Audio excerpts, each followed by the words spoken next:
Rhett Titus, student of mine, he did a shoot interview some years back. He talked about a scenario where his girlfriend was in the locker room, and I'll just say it, she kissed my balls. Like, what do you want me to tell you? It happened. I'm not going to run from the facts. The facts are she kissed my balls.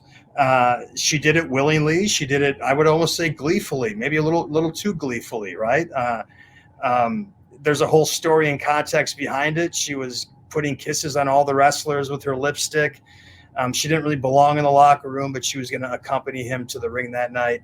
And she was getting a little flirtatious in the locker room. And I kind of told her to kind of knock it off, cut it out. This isn't high school, that, she needs to act a certain way if she's going to be in here. And, I told her this isn't high school. And if you keep talking like that and acting like that, somebody's going to call your bluff. And, she said to me, well, who says I'm bluffing? And, my response, and maybe we can debate if it was the correct response or not, but my left testicle came out and I said, well, put your money where your mouth is, expecting that at this point she would maybe realize that this was serious. And to my surprise, she actually kissed my testicle, and so I had to go show Rhett, like, hey man, you might want to corral your girl over here because she's acting a little inappropriate. So that story resurfaced, and then of course the headline is Austin Aries, forces woman to kiss his balls. Austin Aries admits to sexual assault, and well, but that's not what happened. Nobody was forced, nobody was coerced, nobody was pressured, nobody was tricked.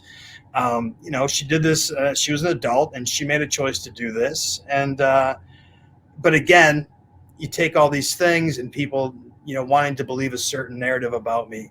And so then that got mischaracterized as something that it wasn't. So you add all these things up, and I'm a terrible, terrible human being.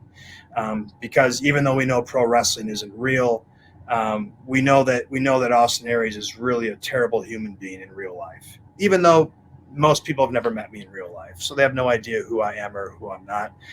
They're basing it off of things they read on the internet, which may or may not be true, or may not come from a certain perspective that has a bias. But that's the world we live in. And so I've accepted that people are going to believe what they want about me.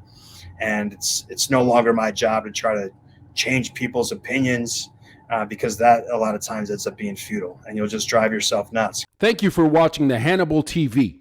Please like this video if you enjoyed it, and click the subscribe button to not miss any of our latest shoot interviews, match videos, or news updates. Follow us on Twitter at the Hannibal TV for instant updates.